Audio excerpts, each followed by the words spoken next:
Anda kembali di Newsline pemirsa, dan selama ini yang kita tahu ikon Kota Pahlawan adalah patung hiu dan buaya. Tapi sekarang Surabaya punya ikon baru yang juga baru saja diresmikan, Patung Surabaya. Seperti apa tampilannya? Rekan saya Monica Gracia sedang berkunjung ke sana dan akan berbagi cerita. Monica, jadi apa sih filosofi dari ikon baru Surabaya ini? Halo, selamat siang Dadi dan juga pemirsa. Hari ini menyambut langit Surabaya yang cerah ceria, saya dan juga rekan saya Fikri Alfadin akan mengajak Anda untuk jalan-jalan ke Taman Surabaya. Di mana taman ini merupakan salah satu taman kelolaan milik pemerintah Kota Surabaya. Namun menariknya, Dade, jika tadi Anda menanyakan apa sih filosofi dari patung Surabaya yang baru saja diresmikan oleh wali kota kami, Ibu Tri Risma, hari ini pada tanggal 31 Mei kemarin, tepat di hari ulang tahun Kota Surabaya yang ke-726. Landmark ini merupakan landmark yang terbesar atau lambang sura atau ikan sura dan juga buaya yang paling besar yang saat ini dimiliki oleh pemerintah Kota Surabaya. Nah, selain itu, di mana Dade sebelumnya lambang Surabaya ini sudah ada 3 berarti, dengan adanya landmark yang berada di kawasan Kenjeran ini sendiri. Di mana untuk patung baru ini memiliki tinggi sekitar 25 meter dan juga diameter 15 meter, dikelilingi oleh sekitar hampir 12.000 meter persegi taman-taman yang siap untuk memanjakan masyarakat Surabaya dan juga sekitarnya. Ngomong-ngomong, sudah memasuki sore, Dade, kali ini memang di kawasan landmark Surabaya yang baru ini paling asik untuk bermain layang-layang dan sudah banyak sekali masyarakat yang mengunjungi Taman Surabaya ini sendiri. Nah, salah satunya Bapak dan juga Ibu satu keluarga ini. Halo Pak, apa kabar? Baik, Pak. Dengan Pak siapa, Pak? Pak Nur Kusaini. Pak Nur Kusaini, mungkin bisa berdiri Pak sambil bisa dilihat sama Dade dan juga teman-teman yang ada di rumah.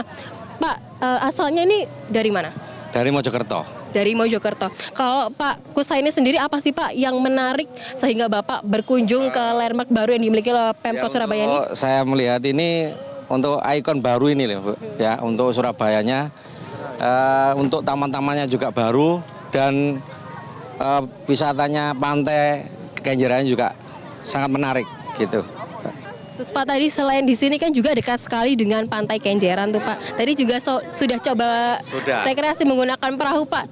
Gimana tadi kesan-kesannya? Untuk naik perahu, untuk pembayaran per orang 10.000, kami sekeluarga 5 orang untuk menaiki perahu dan nyaman gitu, Pak. Nyaman banget Pak ya. Pak, kalau dilihat detail-detail Pak, sebagai masyarakat Surabaya juga ini, saya juga pastinya bangga dengan adanya detail-detail lambang landmark dari Sura dan juga Buaya ini. Kesan Bapak dari seperti 3 dimensi begitu Pak ya. Iya. Gimana Pak kalau melihat landmark atau ornamen baru ini atau lambang yang dimiliki oleh Pemkot Surabaya ini? Untuk lambang untuk sementara ini ya cukup bagus. Untuk lambang Sura dan buaya ini ya. Nah, itu menurut saya bagus sekali gitu. Oke, baik Bapak, terima kasih Pak atas bincang-bincang kami. Ya memang Dade di sini juga sudah mulai banyak sekali masyarakat yang berdatangan karena saking asiknya. Sekitar pukul 4:30 mungkin Anda, Dade dan juga pemirsa jika mengunjungi Kota Surabaya, ada baiknya juga berjalan-jalan bersuah foto di sini sambil menikmati pemandangan Kota Surabaya, langsung bisa melihat Pantai Kenjeran. Nah, untuk lebih jelasnya kali ini saya juga sudah bergabung dengan Ketua atau Kepala Bapeko Surabaya, Bapak Eri Cahyadi. Halo Pak. Selamat siang Mbak, setengah sore ya. Oke, setengah sore siap Pak. Pak, ini berarti sudah ada 3 landmark yang dimiliki oleh Pemkot Surabaya dengan lambang ikan sura dan juga buaya. Apa sih Pak yang membedakan dari lambang-lambang atau ikon yang sudah ada Pak dengan adanya ikon baru ini? Sebenarnya sama bentuknya, tapi kalau orang Surabaya atau Bali selalu mengatakan bahwa ini mboknya kalau bahasa Surabaya, ibu dan ayahnya. Kalau yang kecil-kecil itu anaknya, inilah simbol Surabaya yang terbesar yang dikatakan adalah mboknya patung Surabaya yang lainnya. Untuk pembuatannya sendiri Pak, memakan waktu berapa lama, dan saya dengar juga pemahatnya ini berasal dari Bali, Bapak Iwayan Inten, begitu betul Pak? Iya betul, ini pekerjaannya insya Allah dikerjakan kurang lebih 4 bulan, pekerjaannya 4 bulan karena ini CSR penuh dari Pelindo, yang insya Allah mulai dikerjakan mulai bulan Februarian ya, akhir awal-awal Februari lah dikerjakan, sekitar kurang lebih 4 bulan 5 bulan ini sudah selesai pekerjaannya, di mana pada waktu itu Pelindo menunjuk Pak Wayan dari hasil yang pelelangannya ataupun dari hasil yang dilihat dari Pelindo, Pak Wayan punya kelebihan sehingga itulah yang dibuat untuk memahat patung Surabaya. Jadi pemerintah kota tinggal menerima hasilnya begitu. Pak, sebenarnya apa sih Pak yang membuat Bu Wali sendiri, Bu Risma membangun landmark kembali? Di mana kita ketahui sudah ada 2 landmark sebelumnya. Apa yang menjadi tujuan sebenarnya? Ya, sebenarnya tujuan beliau yang utama adalah untuk menghidupkan wisata di Surabaya Utara ini ya. Di sini ada Kenjeran, ada jembatan Surabaya, ada patung Surabaya, sudah sebelah itu juga nanti ada SIB. Karena nanti ini akan sinergi betul, SIB itu akan ada jembatan nanti menuju ke patung Surabaya. Dari SIB lantai 2 itu ada jembatan. Jadi jembatannya juga nanti posisinya juga posisi akan berbeda dengan jembatan biasanya. Yang kedua juga kawasan ini akan terkoneksi dengan yang namanya kereta kereta gantung ya, istilahnya kereta gantung. Jadi nanti dia akan terkoneksi sampai dengan ke Kenjeran. Pak, kalau misalnya dibandingkan dengan ikon-ikon yang sudah ada, apa sih Pak yang menjadi ciri khas dari landmark baru yang kita miliki ini? Sebenarnya ciri khasnya landmark yang ada di sini, apakah ini patung Surabaya ini adalah identik dengan pantai ya. Kalau kita mau melihat view-nya pantai, dia juga akan lebih indah dilihat dari pantainya, juga dekat dengan patung Surabaya, jembatan Surabaya. Di sini juga ada tamannya, jadi ini menjadi sinergi sebenarnya, sinergi menjadi satu kesatuan ya dengan posisi jembatan Surabaya maupun dengan Kenjeran. Karena nanti wisata itu setelah dia dari Kenjeran jam selesai nanti jam 7 itu ada namanya air mancur menari di jembatan Surabaya. Setelah itu dia bisa menuju ke patung Surabaya, kalau dia capek bisa makan mau ke SIB, sehingga ini menjadi satu rangkaian yang tidak terputuskan, tidak terpisahkan sebenarnya. Oke Pak, sambil jalan-jalan mungkin ya Fikri kita ke sebelah kiri ini sendiri.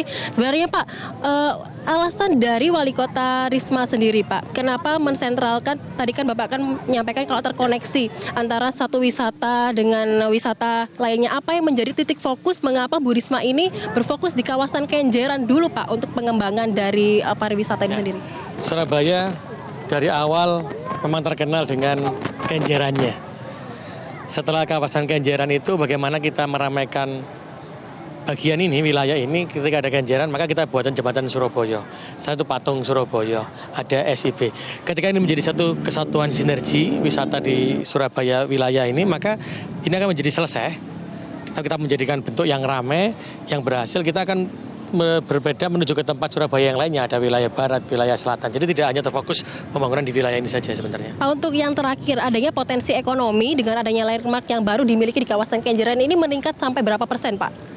Ini kalau kita lihat tuh yang SIB sebelah sana, sentra ikan bula begitu iya, Pak ya? sentra ikan bula itu tempat makan, ada tempat jual makanan. Tapi yang pasti sebenarnya peningkatannya sangat efektif ya, sekitar 20%, 30% dengan catatan bahwa kami sebenarnya Bu Risma ingin menggerakkan semua masyarakat yang ada di sekitar sini. Jadi pesan beliau kepada masyarakat juga kepada kami sebagai aparat pemerintah selalu mengatakan ketika ada landmark yang baru dibangun, bangun yang baru, itu masyarakat Surabaya jangan hanya jadi penonton tapi sebagai pelaku. Kita lihat nih, orang yang jualan juga banyak orang Surabayanya. Itu perekonomiannya kita tingkatkan nanti di sana. Baik Bapak, terima kasih atas wawancaranya. Jadi Dade, kalau misalnya tadi Dade tanya apa sih filosofi dari patung dan patung ikan sura dan juga buaya ini, itu menandakan bahwa arek-arek Surabaya ini pasti kabeh wani-wani. Jadi ojo lali, bagi Dade dan juga pemirsa yang akan mampir ke Surabaya, ojo lali mampir nang Surabaya nang patung landmark iki. Untuk sementara Dade kembali ke Ada di studio. Ya, tempat baru di Surabaya untuk foto-foto ya. Terima kasih Monica sudah berbagi cerita di Newsline hari ini. Pemirsa, bagaimanakah sensasi berburu matahari terbit di puncak Gunung Ireng? Kami akan hadirkan informasinya selepas jeda berikut. Tetaplah di Newsline.